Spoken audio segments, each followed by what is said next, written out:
Refusing my boyfriend's threesome request led to a wedding drama and a shocking revelation. Am I the asshole? This is a throwaway because too much identifying info is on my main page. IF29 met my boyfriend Michael M35 at a show I performed in. I am a theater person as a hobby, and he complimented my performance and bought me a drink. We have been together now for a little over a year. His sister got married last week and I was initially pleased to be asked to be a bridesmaid but also a bit surprised as she barely knows me, but I thought this was an attempt to have an excuse to also get to know each other better. Michael and I got into an argument the week before because he said that he wanted to entertain the thought of spicing up our sex life and having a threesome. He said since I was bi, why not? I didn't like the idea too much and said so, and it devolved into a petty Cold War and he started to ignore my messages after he left my place. He didn't reply to me at all until the day before the wedding asking what time he needed to pick me up since we can't go separate, otherwise, people will gossip about us. He barely said anything to me the whole time we traveled to the venue. The wedding was fine, but at the reception he got me a plate and leaned in to kiss me, but I shied away and he got up to mingle. I started feeling ill not too long after and 911 was called. I realized I was having an allergic reaction but had my pen but still had to be carted off by the ambulance, and that's when someone who was looking for Michael said that he had left with some of the other groomsmen to a bar nearby. I called 6 times and texted that it was an emergency as I was getting checked out by the paramedics, and again when they strongly suggested I go to the hospital, but he never replied. I was released by the hospital and called him to ask him to pick me up, but he didn't pick up, so I woke up my best friend and she took me home and stayed with me overnight to make sure I was okay. The next morning Michael called me but I was still asleep, so he left me a lengthy voicemail yelling at me that I ruined his sister's wedding and that I always have to make things about me. He came over to further berate me and told me he should just break up with me at this point as I'm dramatic and this is all too much, so I pointed out that he had gotten my plate, knew full well that I have a legit allergy to coconut, and that his sister had told me afterwards that he knew that the cake he gave me was the coconut cream cake as all the food had signs saying what it was and what the ingredients were, as I'm not the only person with allergies that attended. He left telling me that he can't talk to me when I'm this way.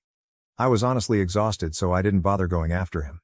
But his father called me to ask how I was doing, and after I answered he then told me how I'm hurting Michael's heart by blaming him, and Michael has been inconsolable since we fought. I texted Michael to ask if we could talk, but the conversation went back around somehow to the threesome and how I don't respect him even in intimate settings or want to hear him out regarding his needs and make things about me. I am so confused because to me this feels manipulative, but I respect his father so much. I go to their church and he is a pastor there. So to have him tell me I'm in the wrong threw me. Edit. A lot of comments are suggesting that this was intentional, and I have actually never considered he gave me something I'm allergic to on purpose, and certainly not to use against me to leverage in our argument, but I think I may have to come clean and talk to his parents. I know them well, so hopefully it won't go too badly. Small update. Michael texted me this morning to apologize. He said the wedding was stressing him out and he had a lot on his mind, so he accidentally handed me the plate he meant for himself, not the one for me. He said he didn't know I was in the hospital and felt bad he wasn't there for me, but he left the reception with some of the groomsmen to blow off much needed steam. I don't know how I feel about it all, so I just replied, okay. He is now asking to come over and talk this out in person. Second edit. For any and all of you calling me stupid or implying I am a child and why am I still with this guy, etc. Just know, you remind me a lot of him, of how he used to put me down and bully me, and it's a real wonder of mine if you treat people in your life like he did me. I suspect you do. Glad to be rid of him and indifferent about you. Relevant comments. Comment 1. Be honest, have you, now that you are looking back, seen red flags like this? This behavior likely didn't just show up. Have you ever gotten ill after a disagreement with him? Oddly enough, I am sitting with my BFF and she asked me the same question, and yes, actually. Our first real argument that I can remember, I was down with a stomach bug for almost a week and he visited me and made soup. Then the only big argument I can recall outside this one, he wanted to use labels really soon onto us going on some dates and I didn't, and the next morning, I was sick with chest pains and stomach cramps. I don't want to sound dramatic or accusatory, but since people have commented he might have purposefully given me something I'm allergic to, I just don't know anymore. Comment 2. NTA. The two of you are completely incompatible. He wants threesomes. You want to attend wedding receptions without leaving in an ambulance. Okay. When I read this, I was with Bestie and we've been drinking, and the scream I scrumptious laughing so hard nearly killed me more effectively than the coconut LMAO update 1. Well, many of you were right, I should not have met him in person, but I did. He took me out to lunch insisting he pay for it all, and it was incredibly over the top. He had flowers and a written letter of apology, but as some of you messaged me, his apologies dodged the point by way of "if I hurt you," or "that you're feeling X or Y feeling," etc. He quoted some scriptures and said he has repented as his carelessness caused me harm. I wasn't much moved by any of it until he said how much his family loves me and how much our church roots for us as a couple, and I kinda sat back and realized that one flimsy reason I was even entertaining forgiving him and staying was because of the pressure I dealt with as the GF of a pastor's son. It occurred to me that there were so many times I let things slide because he is the heir apparent, so he had the power in the social aspect of our community. Sorry, I know I'm rambling, but I'm emotional and tipsy.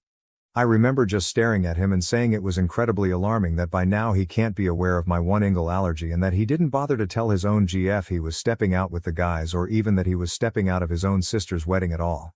He then said it was really actually kind of stupid of me to eat a cake that had coconut, and implied I'm an idiot for not realizing what I had was coconut. I realized then he would never accept that he was in the wrong, and thus there was no point. I stood up and smiled and said, "You know what, don't worry about it. Thanks for dinner. Good night." To which he replied that if I wasn't going to grow up and accept his apology, I'm a waste of his time. He uses that a lot whenever we disagree, and it usually hurts me deeply, but this time it was like a Rolodex of memories flooded my brain, and I really suspect he's been deliberately making me sick whenever we disagree to teach me a lesson. I said I was done and he needn't waste his time with me from this point on, and left. I then sent screenshots to his father explaining the situation as best I can without blaming Michael for prior illnesses without proof, and I got a text about 20 minutes ago from his father. His father is incredibly disappointed in my immaturity and hurt that I wouldn't even give it until Sunday at church where we can pray together, talk it out and heal. I felt this way for a while, but I was able to say at this time that using religion as a tool of guilt is low, and I am no longer concerned with his version of God, as that version is a judgmental, cruel, and heartless jerk, while the one I always thought of was loving, compassionate and kind, and I am done. I was told by him and by further emails that I am no longer welcome at my church until I reconcile with my true husband, and learn compassion and respect for my leaders. So I guess that's it. I will enjoy sleeping in tomorrow and eating coconut-free food, while lazing about my home rather than going to 3 separate church services starting at 8 a.m. and then figure it all out from there. I don't know how to sign off, but I do watch a concerning amount of Charlotte Dobry videos, and she usually ends things with practical shit like, "Do your laundry" or something. So I will just say, live for yourself, feed your soul, and know you're enough. I certainly am going to put in the work to get there, and I hope we all make it to the other side, content and filled with love and joy. And by the way, F you, Michael.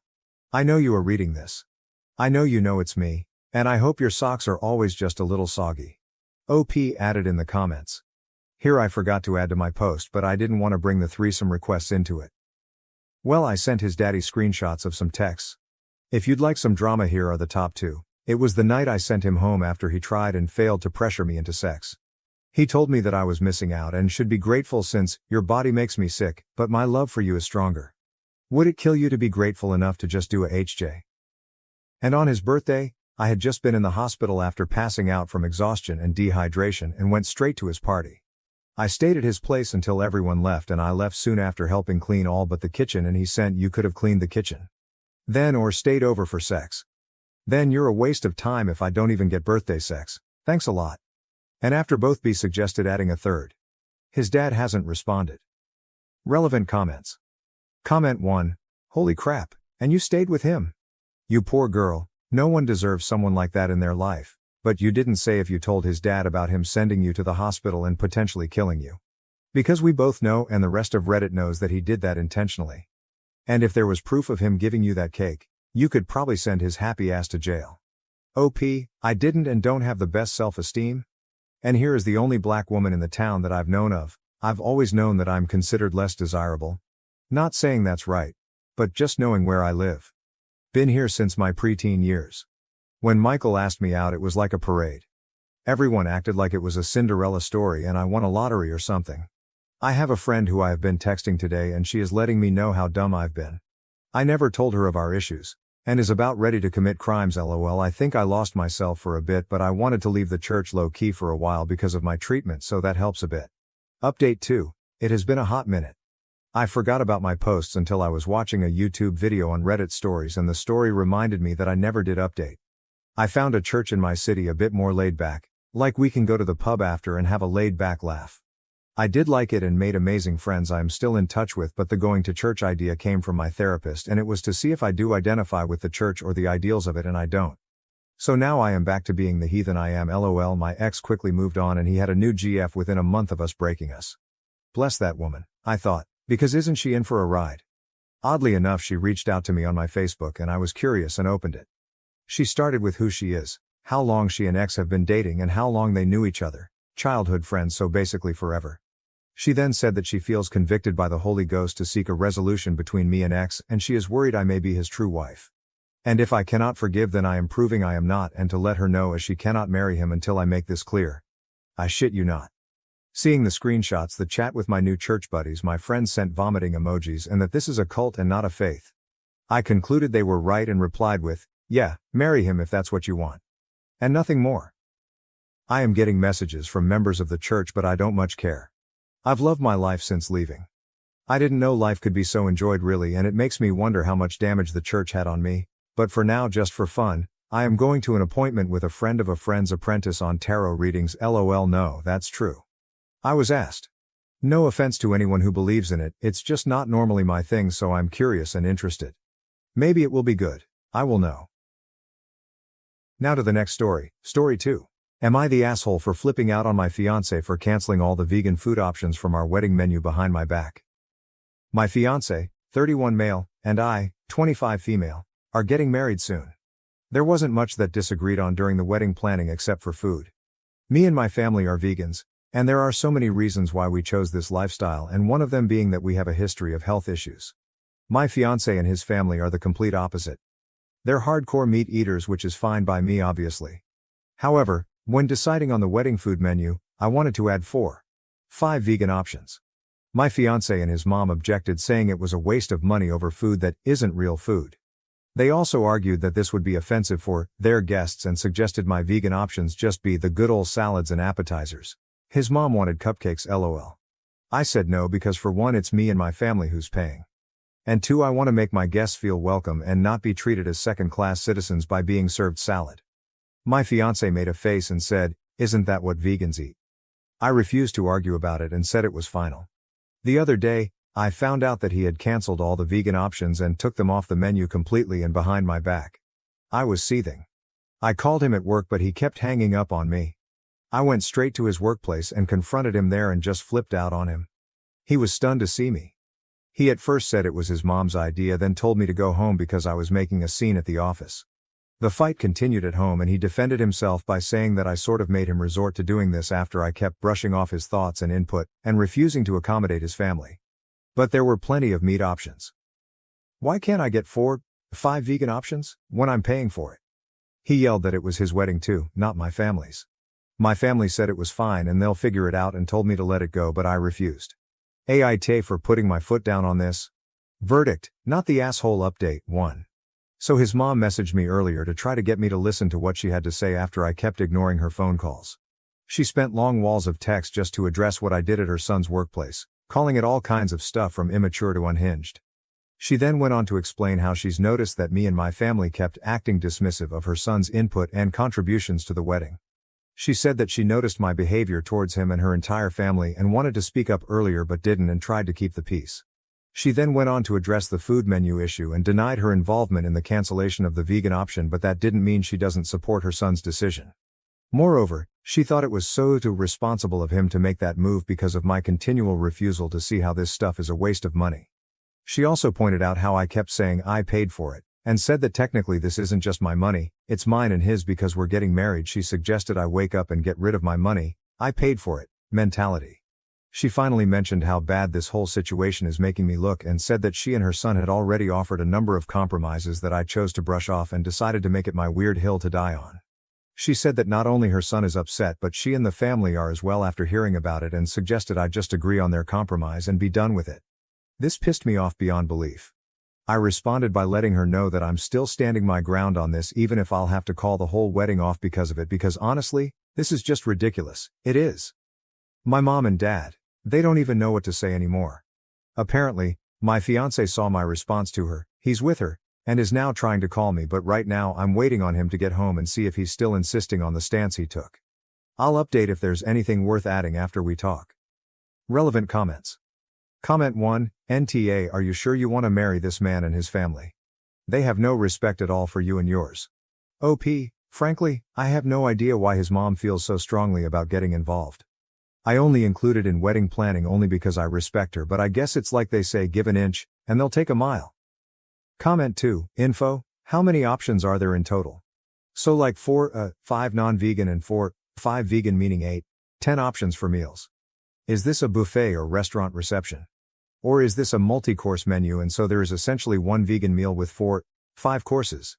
NTA, because he did this behind your back without talking to you. But I'm wondering why he cares what other people eat. Also, he's the AH for claiming he doesn't know what vegans eat. You're vegan. He knows you eat more than salad. OP, aside from the vegan we have 6 options with meat. His mom picked one. I'm paying for the whole thing. Comment 3, if you marry him, this is the rest of your life. He'll do whatever his mom says when it comes to your kids and managing your life. Update 2, so the talk didn't go well. I waited for him to come home so we could have a final conversation about it, but he still insisted on his stance. For more details, his family are a bit on the heavy side. Nothing wrong with that, they're perfectly within their right to decide how to live, but they get easily offended at the mention of the words weight and food. I tried so hard to focus on the issue at hand, but I noticed there was a pattern of this behavior. He said it wasn't true. And that this was just an attempt for me to throw past conflicts at him in order to win the current one. He claimed he tried to reason with me about why and how his guests might see those vegan options as offensive, also said that his family love food and consider it a big deal, and how he didn't want his family to feel like there's certain options that they couldn't touch, and feel that there's difference in how I treat them versus how I treat my family. He then went on to explain how it's just an event and how my family should just accept what's on the menu, and if they felt inconvenienced, so what? It's just a one-time thing, they're not gonna die if they had salad and appetizers. What he said wasn't a good enough reason for me cause his folks are gonna think and say what they want, but at the end of the day it's my wedding. And to be honest, realizing that my partner himself thinks it's okay to steamroll my opinions and decisions simply because he's prioritizing others and their opinions over me was really upsetting and not something that could be looked past. Normally, I'm a person of rational discussions and compromises. I'm all about compromises. I'd compromised on much bigger matters than just food, but like people said ... it quote s not about the food anymore. If it ever was. Like, he'd literally lose nothing if he let me have what I wanted, but apparently, he was willing to lose it all over this, which is fine by me. I gave him back the ring and called everything off. I just couldn't envision myself living like this any longer, having to walk on eggshells for his family and letting him basically override my opinions and have the final say no matter what. Marriage is about compromise, and here he has nothing to lose yet chose to do this to me and my family. Mind you, this is my first serious relationship and I didn't know what to expect, but it's safe to say that he and his mom and family did make it feel like I was taking crazy pills on many occasions, so that's that. Last thing he said was that I chose my family over him and ended everything for the sake of keeping him happy. Decision has been made and it's done. Just wanted to give an update to those who wanted it. Thank you so much for your endless stream of advice and support. Relevant comments. Comment 1, good for you. Marriage is about compromise, and it doesn't sound like your ex is interested in compromising, or even letting you have a say in things. That isn't a partnership. OP. Thank you. And you're right. Honestly. I felt kind of hesitant about posting an update. In fact, I was hesitant about posting my situation as a whole. Normally I'm not the time to share my private business online, but I was desperate. Like I said, there were times where his family made me feel like I was taking crazy pills. Honestly, and I'm gonna say this anyway, I hate them. They always made me feel like an outsider and a stranger. Never really warmed up to me and instead pretended to like me, but it was obvious they resented me. They claim that I'm a covert fat phobic, but in reality, I got mocked, along with my family, for being underweight due to health issues I'd mentioned before.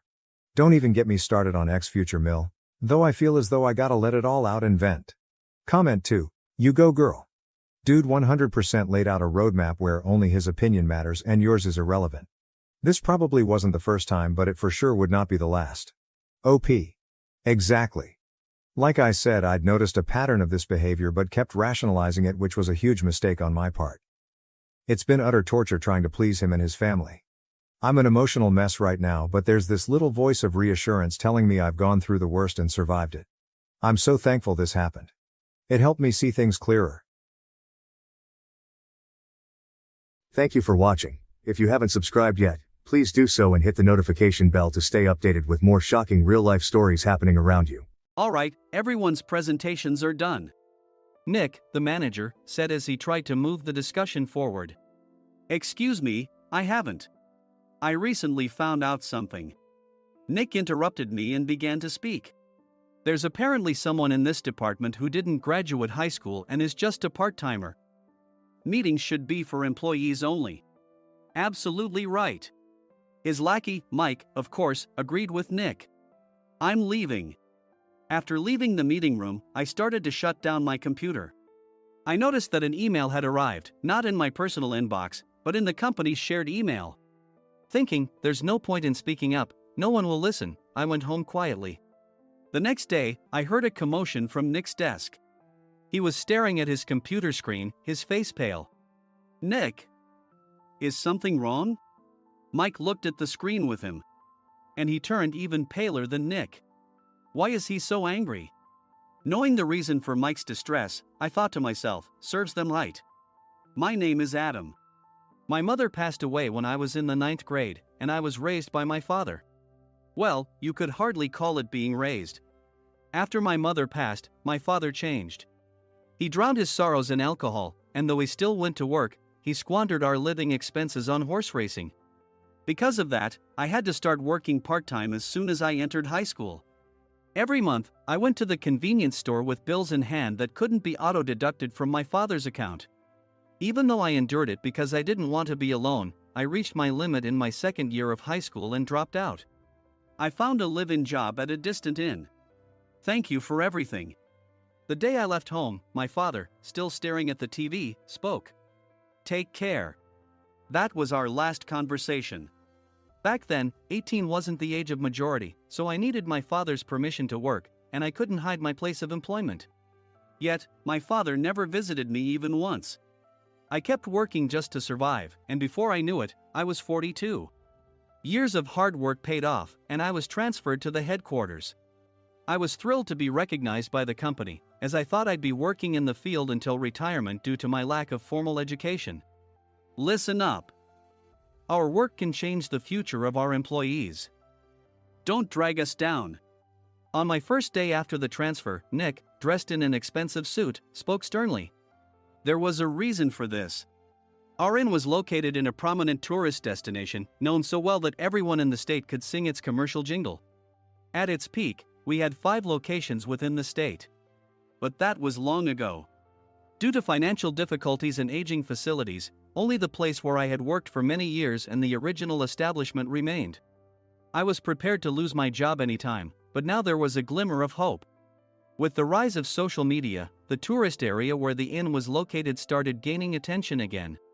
Depending on how hard the sales department, where I was transferred, worked. We could either thrive or be forced to give up this prime location to the new hotel chains continuously popping up. For Nick, who had switched careers from another industry to strengthen our sales, this was a battle he couldn't afford to lose. I understood why he had to be strict. I will do my best. Nick sneered at my enthusiastic declaration. Did you not hear what I said? I'm sorry. I thought I was listening carefully. Out of habit from years of customer service, I apologized reflexively, though I had no idea what had offended him. Someone was watching me with a smirk. In this department, there are those who are expected to excel and those who have been shoved here because they have nowhere else to go. You are the latter. It was Mike, the section chief. He's 7 years younger, at 35. But he was called to headquarters much earlier than I was and had been moving around within the headquarters ever since. I'm not jealous, but I can't accept that he's my boss. Graduating from a prestigious university, he has an unusually high pride and caused many problems as a newbie, making things very difficult for me when I was the front desk leader. When I found out Mike was transferred to the sales department a month before me, I was disheartened. Mike is right. With just a middle school diploma, there's not much you can do. Don't even think about achieving results.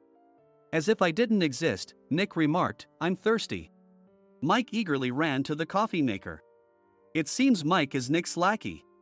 I regretted being happy about my transfer to headquarters, wishing I had stayed on site forever. Send a direct mail to every company on this list by the end of the day. Nick only assigned me tasks that even a new graduate could handle. What?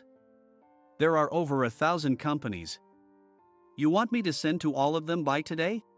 Yes, if you and your fellow misfits split the work, even those with nowhere else to go should finish by today.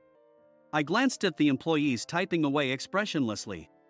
They were worn out from customer service, only thinking about leaving on time, or were women reassigned after having children. With zero motivation for work.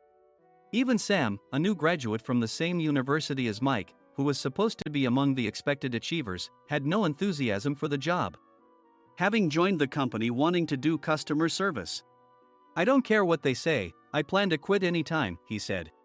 Only Nick and Mike were highly motivated, making all the decisions between the two of them. I originally only wanted to work at the inn to survive and had no particular attachment to this job. I swallowed my words, thinking I had no right to reprimand them. About a month after the transfer, Nick told us with a frustrated look. To commemorate the 50th anniversary, we've decided to create a plan exclusive for one group per day. Originally, Mike and I were supposed to come up with it, but our president, Mr. Thompson, insists on hearing everyone's opinions. So, you all get a chance.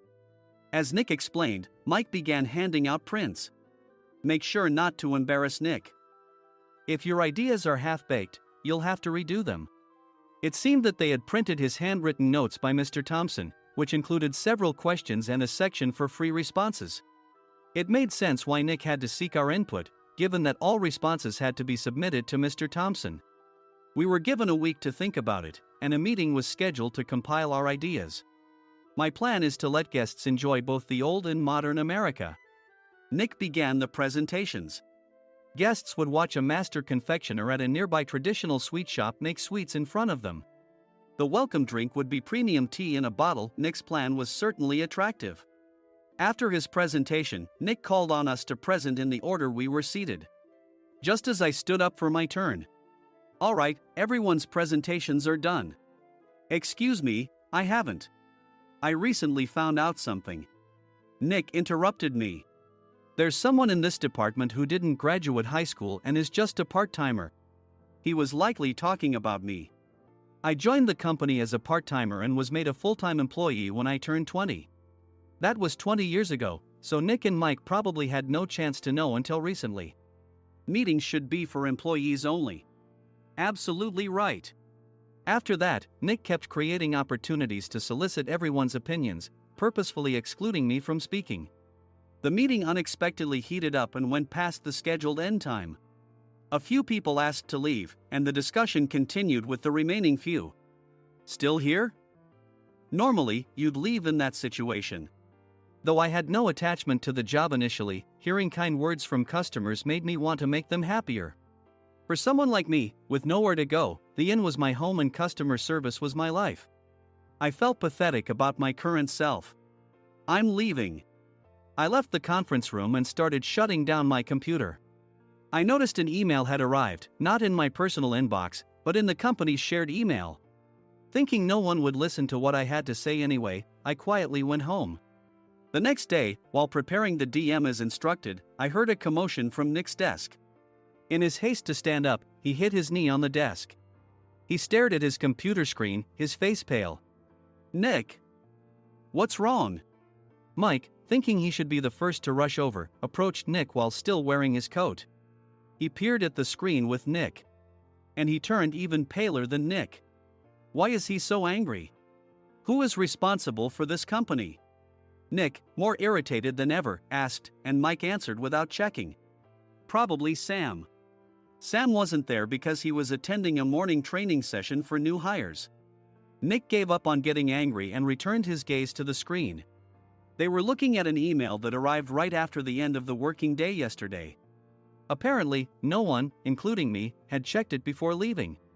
The email was from a large company that used us for their annual employee trips. The president and executives of that company also frequently used our services personally.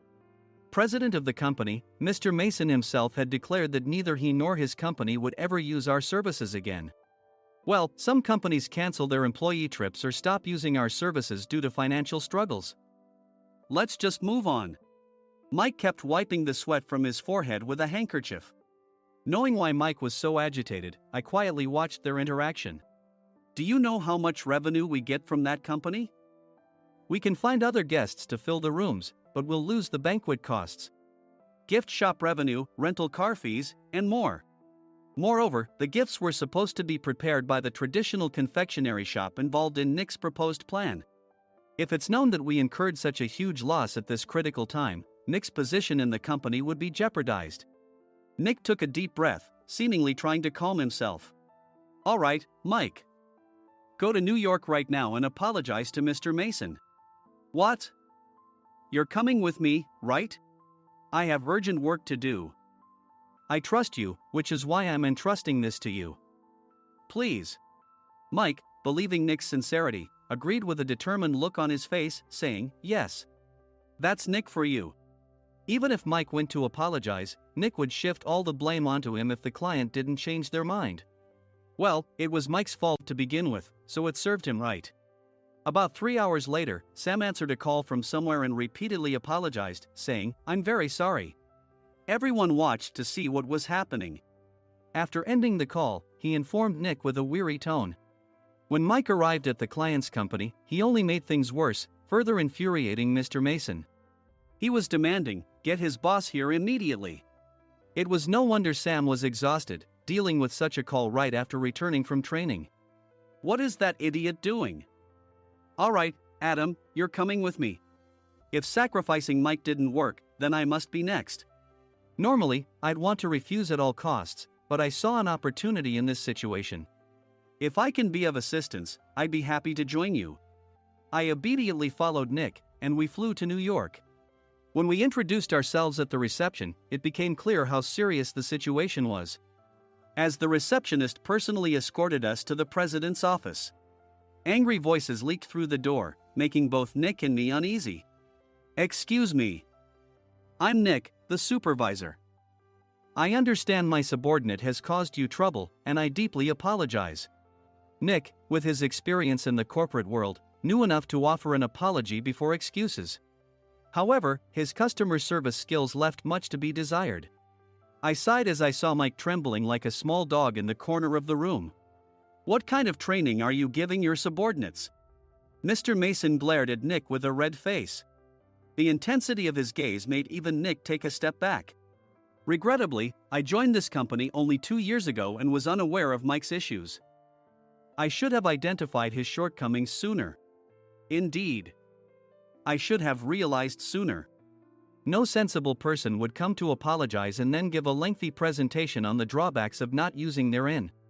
Nick froze, his mouth slightly open. Suspecting the worst, I picked up the documents that had fallen to the floor. It seemed Mike hastily prepared these documents on the plane, listing the disadvantages. Disadvantage 1: if you change the venue for the company trip, employees might suspect it's for cost-cutting reasons, leading to a negative impression. Reading it aloud half-jokingly, Nick snatched the papers from my hand and checked the contents with a furious expression. Among the stack of documents was a receipt from a nearby convenience store's copy machine. I felt a pang of dread, hoping he hadn't shown the receipt as well. What do you think he said when I asked what kind of nerve he had to do this? I'm very sorry. Faced with the dire situation, Nick must have thought there was nothing left to do but apologize. In a voice smaller than I'd ever heard from him, he uttered words of apology. He said, I'm a Harvard graduate. I don't believe I said anything wrong. Mike! What have you done? Forgetting his plan to pin the blame on Mike, Nick yelled loudly, even in front of Mr. Mason. I didn't do anything wrong. You're still saying that? Look at him. Mike pointed at me with a shaking hand. I was assigned to headquarters in my 20s and now I'm a section chief. This guy only made it to headquarters at 42. Everything I've done proves I was right. So why are we losing the contract? Having said his piece, Mike collapsed to the floor. Of course. You were sent there because you had nowhere else to go.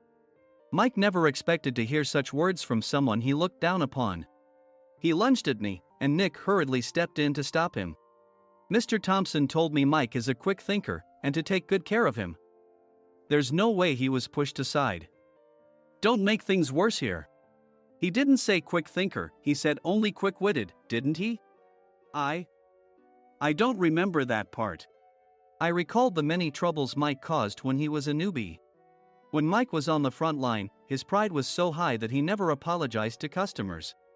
Customer service, especially in our job, doesn't work alone. It brings both good and bad situations. If the front staff or housekeepers made mistakes, or the cleaning company didn't properly clean a room, one had to apologize to the customers regardless of personal fault.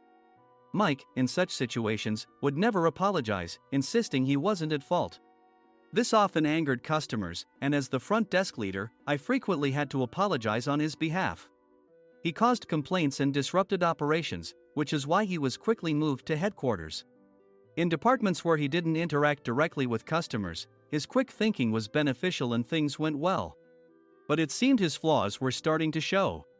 Corporate reservations are supposed to be entered into the system by the sales representative. But a quick check yesterday revealed that more than 10 items were missing from the client's reservation. The handover document clearly stated what needed to be prepared. Why didn't you enter it into the system? Why do we have to give them special treatment? Filling rooms near the banquet hall, setting up all the food in advance. Specifying the brand of wine, they're too demanding. No wonder he always angered customers, I thought, feeling a headache coming on. Grouping them in rooms near the banquet hall is for our benefit too. It makes it easier for the staff to set up beds and serve breakfast since everyone's schedule is synchronized. As for the other requests, Mr. Mason suggested them to lighten our load. I didn't know that. Nick finally seemed to realize that Mike was the one who had angered the client. What did you say to them? I just told them we wouldn't give them special treatment anymore. We shouldn't waste effort on things that don't bring in money. I was utterly exasperated at his lack of understanding of customer service. Of course, we shouldn't comply with unreasonable demands. But carrying over successful practices from past stays makes customers feel remembered and enhances their experience. Good memories encourage repeat visits. That's part of our job. I looked down at Mike, who was sitting on the floor. In our job, nothing is a waste. Mr. Thompson likely moved you to the sales department, hoping you'd finally understand this. How do you think he feels now that you failed to meet his expectations? Mike, tears in his eyes, fled the president's office. I was amazed he still hadn't apologized. You have it tough, Adam. It's okay, we're all employees of the same company. I deeply apologize for this disrespectful incident. Especially after all the care you've shown us. If it weren't for you, Adam, I really would have stopped staying here. When I heard you were moving to the sales department, I was willing to reconsider if you handled it. Seeing us talk so amicably, Nick's face contorted. Do you two know each other? Adam's service is excellent. I always requested him specifically. Normally, we don't accept specific staff requests, but we made an exception for Mr. Mason, adjusting my shifts accordingly. He had personally stayed at our hotel just before my transfer, and during casual conversation, I mentioned, I'm moving to the sales department soon. If I hadn't told him then, things could have been much worse. Please continue to take care of us. I look forward to it. On the return flight, Nick awkwardly offered me a can of beer. It's still working hours. Of course, I had no intention of forgiving him for a single beer. Nick might try to pin everything on Mike and avoid any consequences. While pondering this, a startling fact came to light. Nick, the tea bottles for the plan have arrived. I handed Nick a bottle labeled with our inn's name. They look good. What are you talking about? These are plastic bottles. I had assumed we would use the trendy, high-end bottling tea. But what arrived were ordinary plastic bottles of tea with customized labels. The only unique aspect was the label, which had the inn's name, making it look customized. Upon further investigation, I discovered that a substantial amount of money was set to be paid to the tea company. It was priced like bottling tea. Does this plastic bottle really cost $100 each? The tea inside is specially blended for us. The extra cost is for that. Wouldn't it be better to use another tea company? Or is there a specific reason we must use this one? As Nick continued to make excuses, I showed him a printed email. I informed the tea company's president, Mr. Mitchell, that we discovered irregular payments and he confessed. He said you two were high school classmates and planned to split the extra money. That idiot. Why did he confess? That's not important. You should worry about yourself, this could turn into a police matter. Opening the bottle cap, I suggested. How about calming down with this tea? It supposedly has a relaxing effect. Nick drank the tea frantically. In the following days, decisions were made about their fates. Mike was reassigned to the General Affairs Department, with no chance of transfer or promotion, as per Mr. Thompson's orders. As for Nick, since the payment to the tea company hadn't yet been made, he narrowly avoided legal trouble. Instead, he was encouraged to leave the company, and to avoid further complications, Nick submitted his resignation.